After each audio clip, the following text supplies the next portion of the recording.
दोस्तों, स्वागत है आप सभी का आपके अपने परिवार एग्जाम इंडिया पर। कैसे हैं आप सभी? उम्मीद है आप सभी एकदम स्वस्थ होंगे और आप सभी की पढ़ाई भी बहुत बेहतरीन चल रही होगी।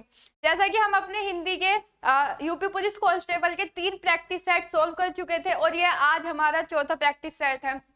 मुझे उम्मीद है, मैं आशा करती हूँ कि जो 3 प्रैक्टिस सेट हम सोल्व कर चुके हैं उनसे आपने कुछ नया सीखा होगा और हिंदी में अब आपका इम्प्रूवमेंट हो रहा होगा। वैसे ही आज भी जो चौथा प्रैक्टिस सेट है आप उसे सोल्व करेंगे, अपना स्कोर देखेंगे कि अब आपका स्कोर क्या हो रहा है, इम्प्रूवमेंट हो रहा है या नहीं हो रहा है। तो देखते हैं आपका आज का पहला प्रश्न। ब्रजबुली नाम से किस भाषा को जाना जाता है? ब्रजबुली भाषा है, उसे आप किस नाम से जानते हैं वो आपको बताना है। सभी दोस्त बताएंगे कि किस नाम से आप जानते हैं। पंजाबी, मराठी, गुजराती या फिर पुरानी बांग्ला। बताएंगे सभी प्यारे दोस्त कि आप किस लैंग्वेज से इसे जानते हैं। देखिए, ब्रजबुली ब्रजबुली की बात कर रहा है तो पुरानी बांग्ला जो है आप उसे जो ब्रजबुली भाषा है उसे पुरानी बांग्ला भाषा के नाम से जानते हैं। पंजाबी या कहीं भी आपको टक लिखा हुआ मिल जाए तो वो दोनों एक ही लैंग्वेज है, ठीक है। उसके बाद इसके लिए आपको एक पैसाची जो अपभ्रंश है वो भाषा भी याद रखनी है, वो पंजाबी है। पैसाची अपभ्रंश भाषा जो है वो भी पंजाबी है। और जो गुजराती है वो शोर शेनी है। शोर शेनी जो भाषा है वो आपकी गुजराती है, ये भी आपको याद रखना है। तो प्रश्न का उत्तर तो पुरानी बांग्ला बिल्कुल सही है। बाकी जो था जो पंजाबी है या पंजाबी लिखा हुआ मिले या फिर आपको टक मिले वो, और पैसाची अपभ्रंश पंजाबी है। उसके बाद गुजराती के लिए शोर शेनी भाषा आपको याद रखना है। आगे चलते हैं और ये रहा आपका दूसरा प्रश्न। रामचरितमानस किस भाषा में लिखा गया है? रामचरितमानस जो है वो आपको बताना है कि किस भाषा में लिखा गया है। देखिए, रामचरितमानस जो थे वो सभी जानते हैं कि किसकी बुक थी, तुलसीदास जी द्वारा लिखी गई थी। कौन सी शताब्दी में उसे लिखा गया था? तो 16वीं शताब्दी थी जब उसे लिखा गया था तुलसीदास जी द्वारा, और उसे अवधी भाषा में लिखा गया था। किस भाषा में लिखा गया था? अवधी भाषा में उसे लिखा गया था, ठीक है। अब आप मुझे बताइए इसमें जो था, इसमें कुल कांड कितने थे? कुल कांड बताइए कि रामचरितमानस में कुल कांड कितने थे। इसका सबसे लंबा कांड कौन सा था? सबसे लंबा कांड बताएंगे सभी कि सबसे लंबा कांड जो था वो कौन सा था। और सबसे छोटा कांड भी बताइए। सबसे लंबा कांड बताना है और सबसे छोटा कांड आपको बताना है कि कौन से थे। बताइए सभी प्यारे दोस्त। देखिए, कुल कांड की बात करें तो 7 कांड थे रामचरितमानस में जो तुलसीदास जी द्वारा लिखे गए थे। सबसे पहला था बाल कांड, ठीक है। उसके बाद अयोध्या दूसरा कांड था, ठीक है। थर्ड था अरण्य मतलब जंगल वन, ये सभी अरण्य के पर्यायवाची हैं। अरण्य का मीनिंग भी वही होता है, ठीक है। अरण्य और कशी कंधा इनका फोर्थ वो था। अयोध्या हो गया, बाल, अरण्य, कशी कंधा और उत्तम हो गया। 1 2 5 और कौन सा रहा? बाल, किसी 2 और थे इनके कांड, वो देखते हैं। और जो सबसे लंबा कांड था वो था बाल कांड सबसे लंबा था। और जो सबसे छोटा कांड था वो था आपका कशी कंधा जो कांड था वो सबसे छोटा कांड था, ठीक है। तो आपको याद रखना है टोटल कांड कितने थे, सबसे छोटा कांड कौन सा था और सबसे बड़ा लंबा कांड कौन सा था। और जो एक था लंका कांड भी था, एक लंका कांड था और एक अन्य हो गया लंका और अम्न। ये सभी उनके 7 कांड थे। सबसे लंबा कांड बाल कांड था, सबसे छोटा कांड कशी कंधा था। और इसे लिखा किस भाषा में गया था? अवधी भाषा में इसे लिखा गया था, ठीक है। आगे चलते हैं। अशुद्ध फैतनी छाटिए। तो आपको दिए गए हैं घनिष्ठ, दृश्य, अलौकिक या फिर शीर्षक। देखिए ये शुद्ध नहीं अशुद्ध है। अशुद्ध वर्तनी आपको बतानी है कि इसमें से कौन सा अक्षर है, शब्द है जो अशुद्ध लिखा गया है, यानी कि गलत लिखा गया है। देखिए घनिष्ठ की बात करें तो बिल्कुल सही लिखा गया है, दृश्य भी सही लिखा गया है, शीर्षक भी सही लिखा गया है, लेकिन अलौकिक गलत लिखा गया है, यानी कि उसकी जो वर्तनी है वो अशुद्ध है, गलत है। अलौकिक को कैसे लिखा जाएगा? अलौकिक, अलौकिक, शुद्ध वर्तनी ये है। उसी तरह कुछ शब्दों की वर्तनी एग्जामिनर जरूर पूछता है, तो आपको याद रखनी है। देखिए आशीर्वाद, मैं शुद्ध शब्द लिख रही हूं, आशीर्वाद को ऐसे लिखा जाएगा। उसके बाद अनाधिकार को कई बार लोग गलत लिखते हैं, लेकिन अनधिकार को हमेशा आपका ऐसा लिखा जाता है, ठीक है, अनधिकार। उसके बाद शीर्षक तो इसमें था ही, और अत्यधिक, अत्यधिक, अत्यधिक की जो शुद्ध वर्तनी है वो आपकी ये है। और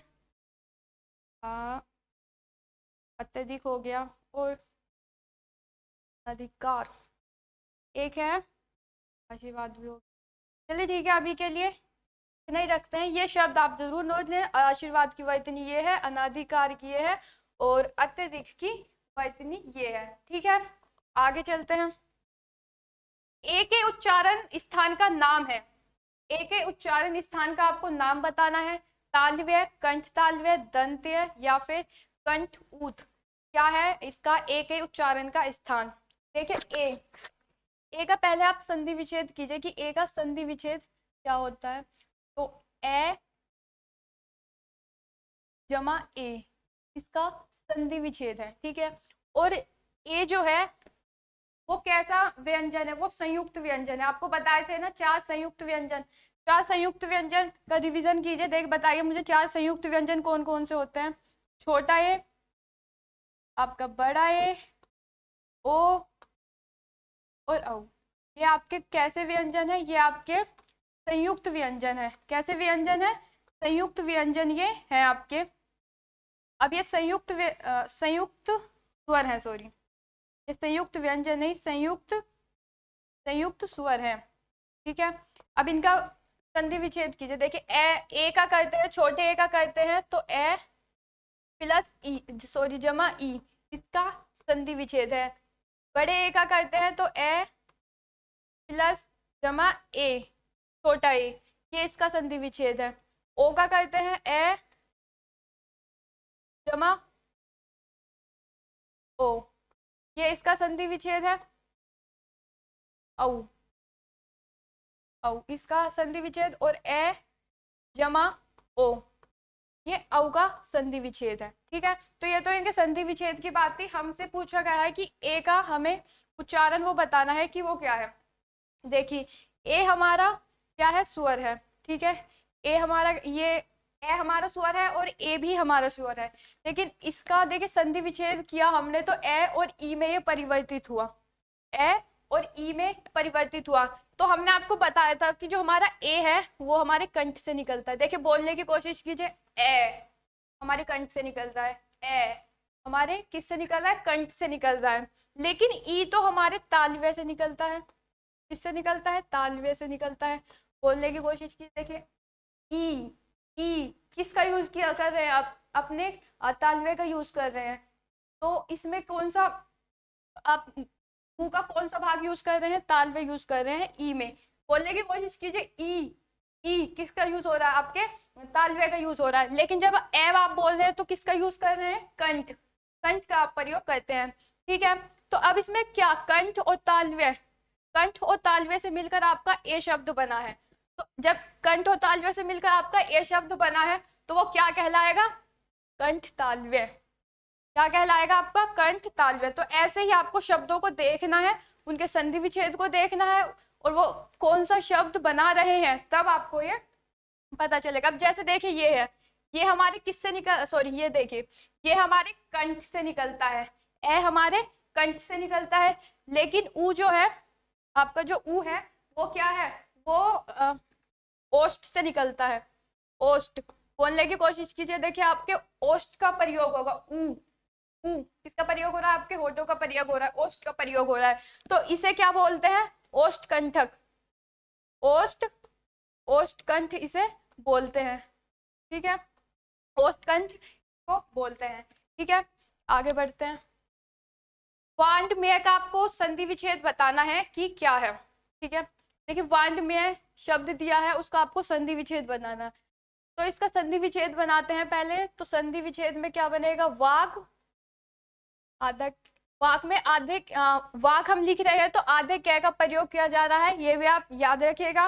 और वाक प्लस में, वाक प्लस में इसका संधि विच्छेद होगा, ठीक है। अब यहाँ पे क्या है, यहाँ पे भी व्यंजन है और मैं भी क्या है, व्यंजन है। तो व्यंजन और व्यंजन जब आपस में मिलेंगे तो क्या बनाएंगे, व्यंजन संधि। क्या बनाएंगे, व्यंजन संधि बनाएंगे। तो ये संधि कौन सी है, व्यंजन संधि। ऐसे ही आपको शब्दों को तोड़ के देखना है। जब भी आपको ये, आप अक्षर तोड़ते हो, जब आपको व्यंजन व्यंजन दोनों शब्द मिल जाए तो हमारा व्यंजन संधि बनेगा, ठीक है। तो ये संधि हमारी व्यंजन संधि है, ठीक है। और दीर्घ संधि के आप सभी मुझे बताएंगे कि दीर्घ संधि के प्रकार कितने होते हैं। सभी दोस्त कमेंट बॉक्स में मुझे बताएंगे दीर्घ संधि के प्रकार कितने होते हैं। आगे बढ़ते हैं।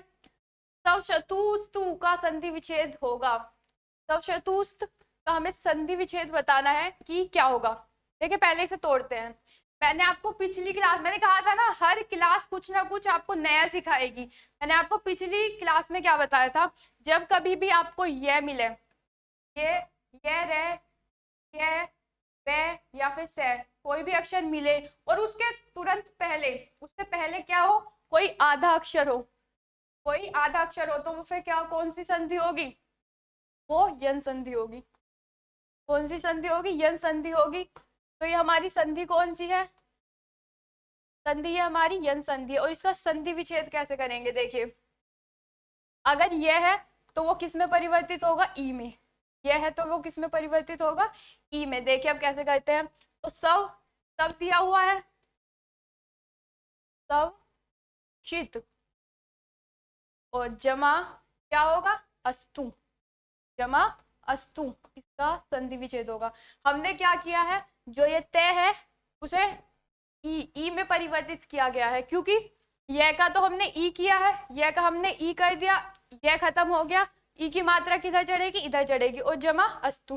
तो इसका संधि विच्छेद तो ये होगा। संधि कौन सी है, यन संधि है। यन संधि क्यों है, क्योंकि हमने पहले बताया था जब ये वह आपको और ऋषि कहीं भी देखने को मिलेगा और उसके तुरंत पहले क्या आधा अक्षर होगा, तो कौन सी संधि होगी, हमारी यन संधि होगी, ठीक है।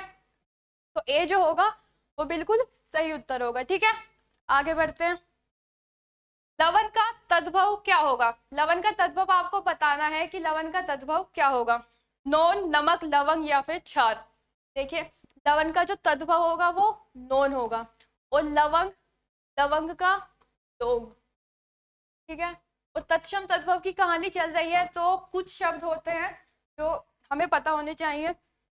आप मुझे बताइए एला, एला का, एला का आपको बताना है। ये तो ये तत्सम तद्भव शब्द है, आपको इसका तत्सम बताना है कि एला का तत्सम शब्द क्या होगा, ठीक है। उसके बाद अमृत, सॉरी, देखिए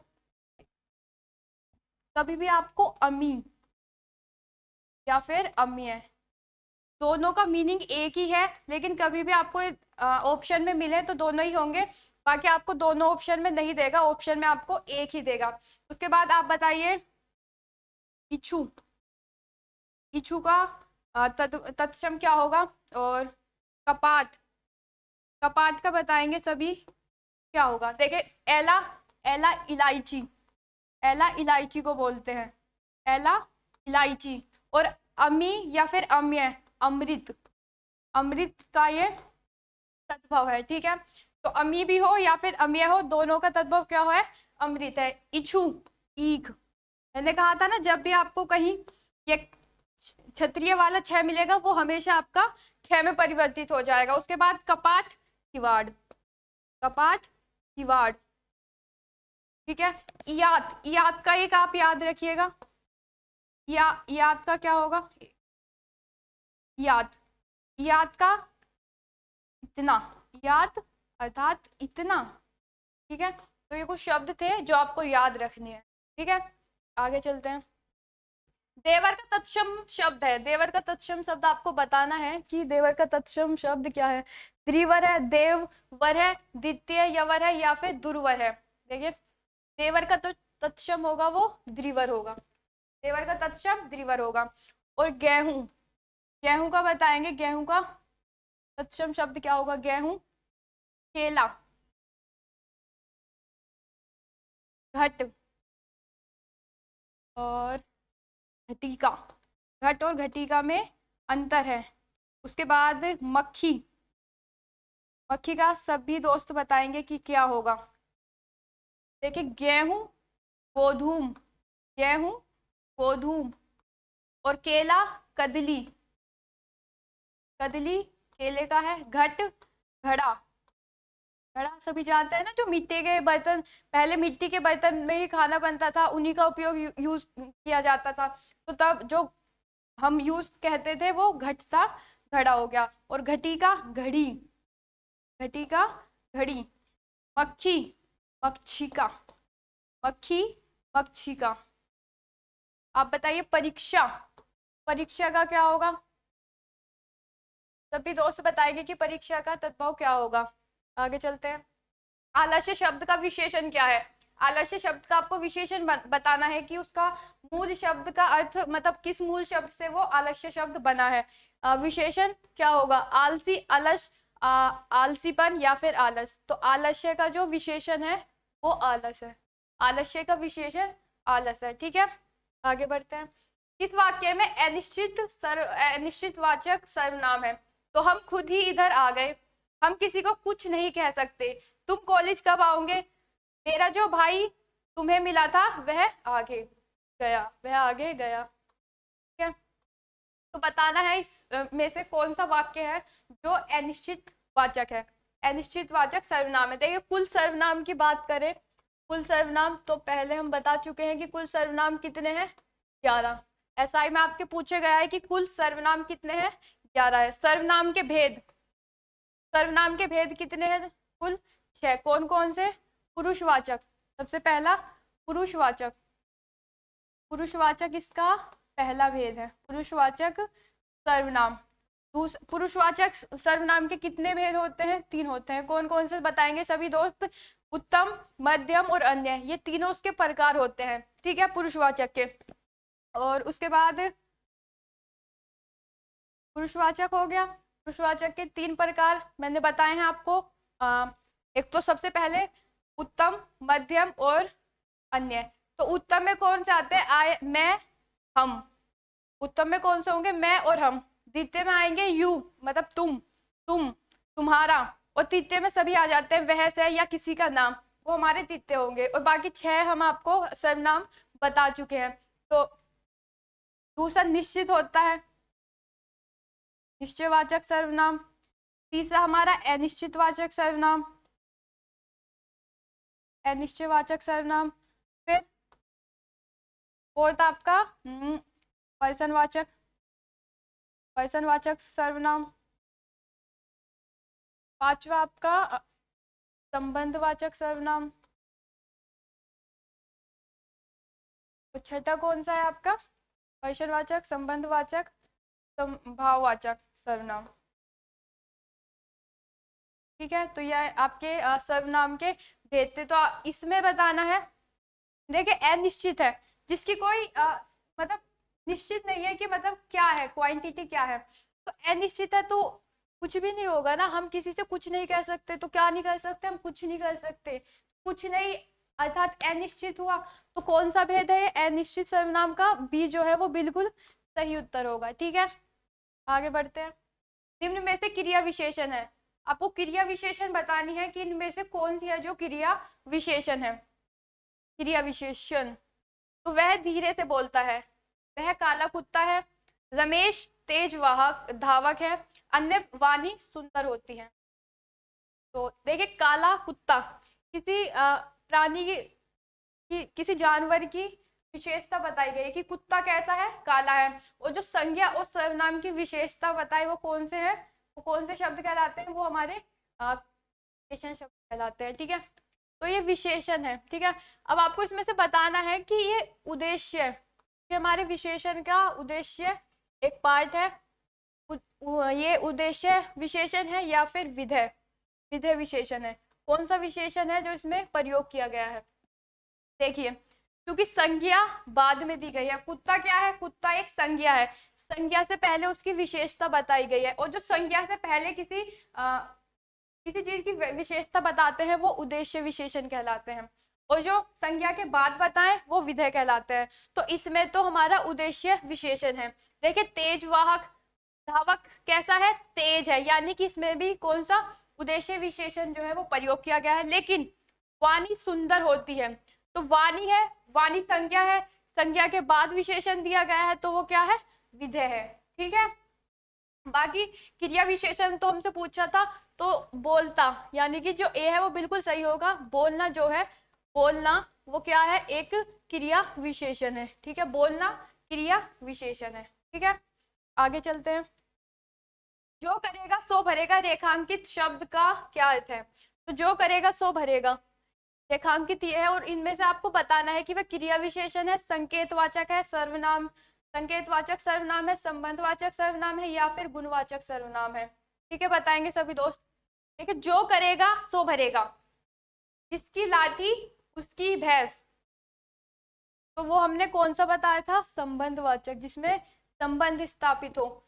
जो जैसा बोलेगा वो वैसा सुनेगा, उनमें संबंध बताया जा रहा है, तो वो हमारा संबंधवाचक विशेषण है। ठीक है, बी ऑप्शन बिल्कुल, सी जो होगा वो बिल्कुल सही उत्तर होगा। निम्नलिखित में से कौन सा शब्द संज्ञा है? संज्ञा शब्द आपको बताना है कि इनमें से कौन सा शब्द है जो संज्ञा है। क्रुद्ध, क्रोध, क्रोधित, या फिर क्रोधी। देखिए, क्रोध, क्रोध जो है वो एक संज्ञा शब्द है। क्रोध कैसा शब्द है? संज्ञा शब्द है। उसके बाद और संज्ञा शब्द की बात करें, जैसे प्यार हो गया, प्यार क्या है? एक संज्ञा शब्द है। और ईर्ष्या, ईर्ष्या, ईर्ष्या भी एक संज्ञा है। ठीक है, आगे बढ़ते हैं। ध्यानपूर्वक शब्द है परिमाणवाचक क्रिया विशेषण, कालवाचक क्रिया विशेषण, स्थानवाचक क्रिया विशेषण, या फिर रीतिवाचक क्रिया विशेषण। बताएंगे सभी कि ध्यानपूर्वक जो शब्द है वो कौन सा क्रिया विशेषण शब्द है। ठीक है, देखिए, परिणामवाचक, परिणामवाचक क्रिया विशेषण की बात करें तो जिसमें कुछ परिणाम बताया जाए, है ना, जैसे ज्यादा, ज्यादा क्या है? वो ज्यादा बता रहा है कि वह ज्यादा है, ज्यादा है, परिणाम बता रहा है। कम, कम, थोड़ा सा, थोड़ा सा, बहुत ज्यादा, बहुत ज्यादा। तो ये सभी क्या है? ये किसी चीज की वो बता रहे हैं कि वो चीज कितनी है। ज्यादा है तो वो ज्यादा है, कम है तो कम है, बहुत ज्यादा है तो बहुत ही ज्यादा है। तो वो किसी चीज की परिमाण बता रहे हैं कि वह परिणाम है। परिणाम, परिमाणवाचक क्रिया विशेषण है। ठीक है, कालवाचक, कालवाचक जो है जो समय बताए, समय को निर्धारित करे, जैसे सुबह से, सुबह से, सुबह से, सुबह से, शाम से, शाम से, ठीक है, या कल से। ये सभी आपकी कालवाचक क्रिया विशेषण है जो आपके काल को बताएं। ठीक है, तो ये सभी हमारी कौन से क्रिया विशेषण है? कालवाचक क्रिया विशेषण। ठीक है, स्थानवाचक क्रिया विशेषण जो किसी स्थान को बताए, स्थान को डिनोट करें। ठीक है, रीतिवाचक में आपके भाव को प्रकट किया जाता है, जैसे जो अच्छा, अच्छा। रीतिवाचक में क्या किया जाएगा? आपके भाव को प्रकट किया जाएगा, जैसे धीरे धीरे, क्या है? धीरे धीरे। ओके, अच्छी तरह,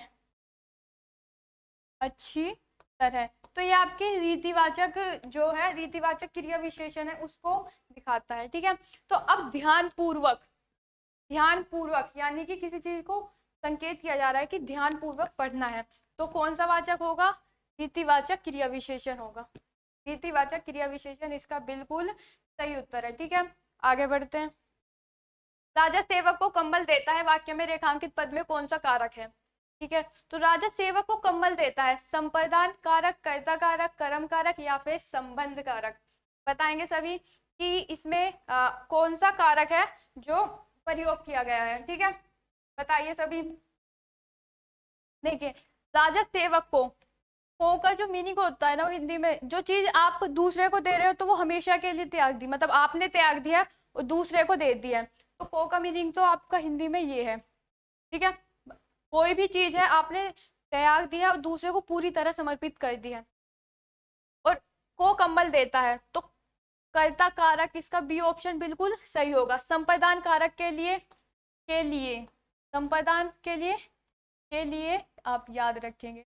ठीक है, संबंध में वही संबंध कारक जो बताए आपके संबंध में बताए वो संबंध कारक होता है। ठीक है, आगे। अच्छा, ये फिर से आ गया, यही क्वेश्चन फिर से आ गया, तो कर्ता कारक इसका सही उत्तर है। श्याम ने गाना गाया होगा वाक्य में प्रयुक्त आपको काल बताना है, कौन सा है प्रयुक्त काल, बताना है कौन सा है प्रयुक्त काल है। तो बताइए, आसन भूत, पूर्ण भूत, संधिगत भूत या फिर अपूर्ण भूत। देखिए, आसन भूत जो कार्य अभी अभी हुआ हो, मतलब तुरंत अभी हुआ हो।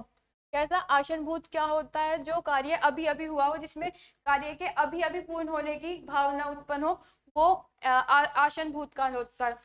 और पूर्ण कार्य पूरी तरीके से समाप्त हो चुका है, कार्य पूर्ण हो चुका है, समाप्त हो चुका है, पास में वो जा चुका है। ठीक है, और संधिगत भूत जिसमें आपके किसी कार्य के होने की शंका हो, मतलब कार्य के होने की शंका हो। जैसे श्याम ने गाना गाया होगा, तो ऐसा हो भी तो सकता है कि नहीं गाया हो, उसमें आपको संदेह रहता है, तो ऑप्शन सी तो बिल्कुल सही होगा। और अपूर्ण भूत जिसमें कार्य जारी हो रहा था, पूर्ण हो चुका है लेकिन फिर भी अपूर्ण होने की पूरी भावना, क्योंकि अभी भी चल रहा है। ठीक है, आगे चलते हैं। इनमें वसंत का पर्यायवाची कौन सा नहीं है, वसंत का पर्यायवाची कौन सा नहीं है।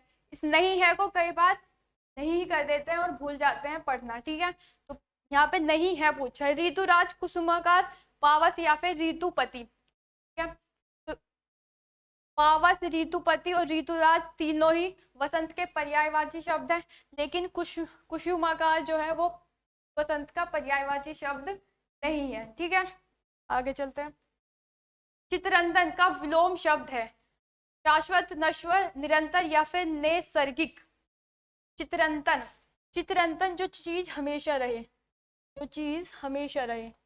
चित्ररंजन का मीनिंग क्या है, जो चीज हमेशा रहे, कैसी रहे, हमेशा, हमेशा रहे। ठीक है, अब जो चीज हमेशा रहे तो इसका उल्टा क्या होगा, जो चीज नष्ट हो जाए, जो चीज नष्ट हो जाए, अथवा नश्वर, जो चीज नष्ट हो जाए। ये आपके अनेकार्थी में भी प्रयोग होगा, जो नष्ट हो जाए। ठीक है, तो चित्ररंजन जो नष्ट, जो चीज हमेशा रहे और जो नष्ट हो जाए वो नश्वर है, इसका विलोम शब्द। नैसर्गिक, नैसर्गिक का मीनिंग क्या हो, सभी दोस्त बताएंगे नैसर्गिक का मीनिंग क्या है।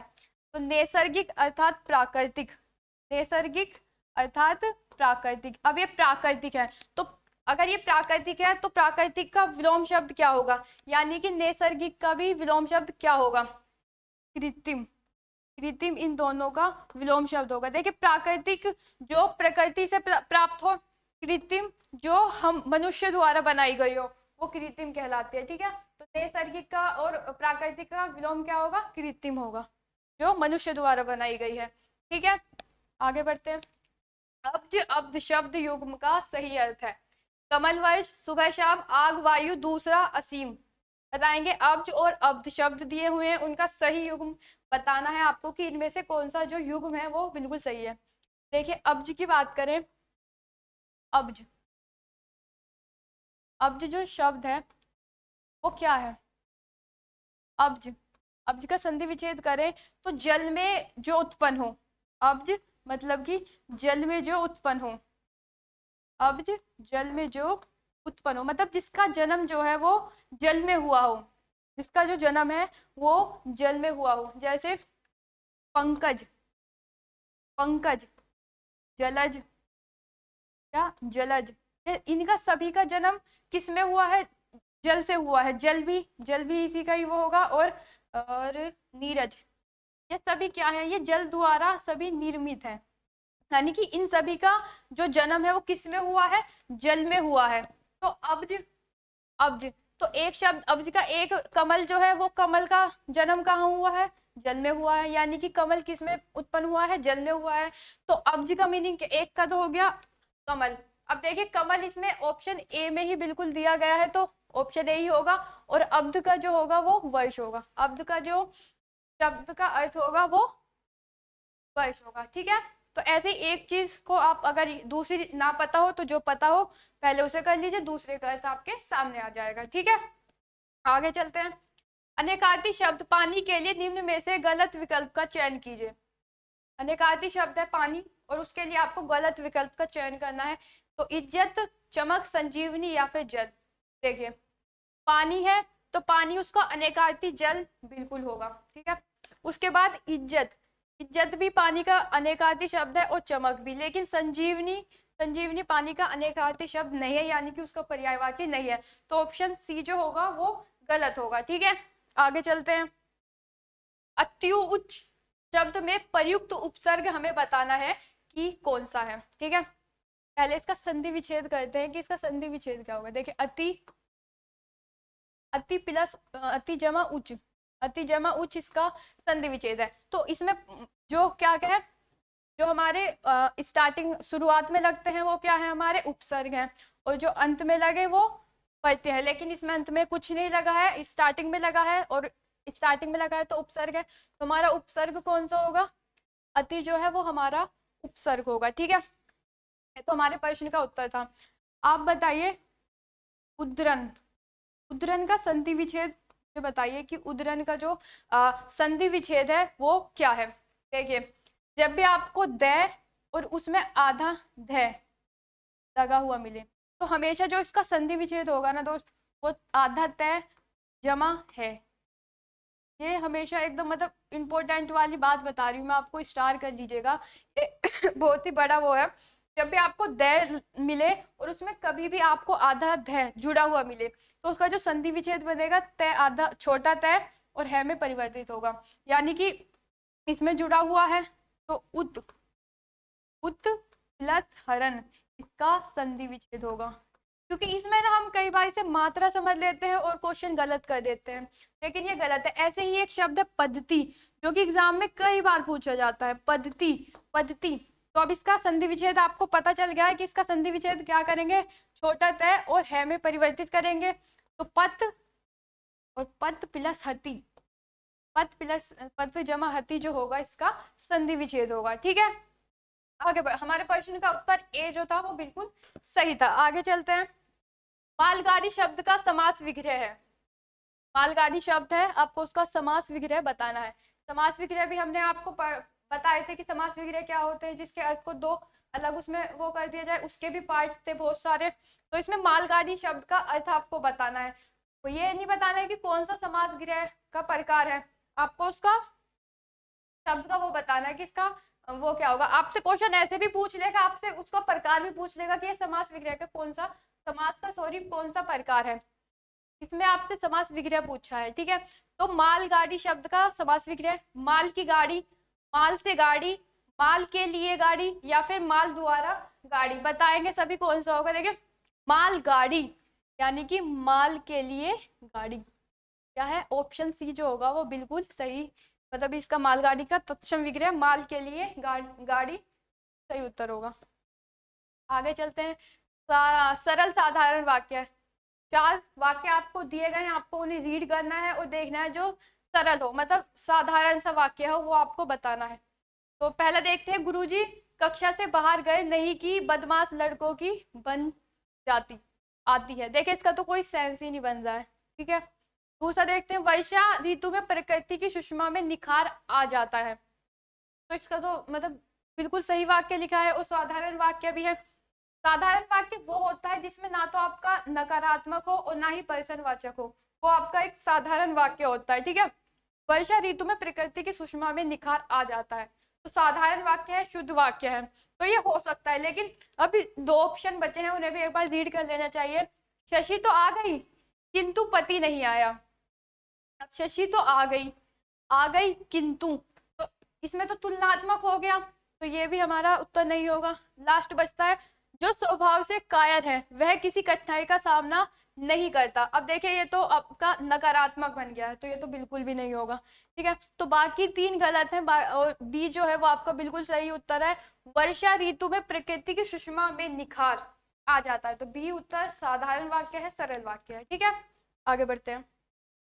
निम्नलिखित वाक्य के लिए उसके आगे दिए गए विकल्पों में से वाक्य के किस प्रकार को चिन्हित कीजिए। ठीक है, तो ईश्वर करे तुम्हारा जीवन सुख में हो। ईश्वर करे आपका जीवन जो है वो बहुत सुख में हो, आपको एक जल्दी से यूपी पुलिस कांस्टेबल की वर्दी मिल जाए, आप ज्वाइनिंग ले लो और अपने जीवन को एक सुख में और अपनी फैमिली को एक बहुत ही आनंद में जीवन आप दो। यही हम सभी की पूरे एग्जाम इंडिया परिवार की तरफ से हमारी शुभकामनाएं आप सभी के लिए। तो आपको यहाँ पे बताना है कि ये विधिवाचक है, संकेतवाचक है, इच्छावाचक या फिर संदेहवाचक, बताएंगे सभी। देखिए, ईश्वर करे तुम्हारा जीवन सुख में, तो आप किसी को विधि नहीं दे रहे, कोई संकेत नहीं दे रहे हैं, संदेह किसी पे नहीं कर रहे, क्या अपनी इच्छा मतलब आपके मन से इच्छा है कि ईश्वर करे तुम्हारा भला हो। तो ये हमारा कौन सा वाचक है, इच्छावाचक, इच्छावाचक। और जो हमारे वाक्य है वो 8 प्रकार के होते हैं। पूछ लेता है एग्जामिनर की वाक्य कितने प्रकार के होते हैं। वाक्य 8 प्रकार के होते हैं। 4 प्रकार ये रहे और 4 मैं आपको पहले ही बता चुकी हूँ। ठीक है, आगे बढ़ते हैं। निम्न में से कौन सा चिन्ह अपूर्ण विराम के लिए प्रयुक्त होता है। तो इनमें से आपको बताना है कि कौन सा वो चिन्ह है जो अपूर्ण, इसके अपूर्ण विराम के लिए प्रयुक्त होता है। देखिए, जो बी है वो तो दिख ही रहा है, देखिए इक्वल कर दिया। मान लीजिए हमने 100 को इक्वल लगा के एक्स, मतलब ये दोनों क्या है, दोनों, अब इन दोनों की वैल्यू बराबर कर दिया, यानी कि क्या किया गया है, इनका तुलना की गई है। तो ये तुलनात्मक विराम होते हैं। तुलनात्मक विराम एक ऐसा विराम है, तुलनात्मक विराम चिन्ह है, यानी कि तुलनात्मक चिन्ह है। ठीक है, और ये पूर्ण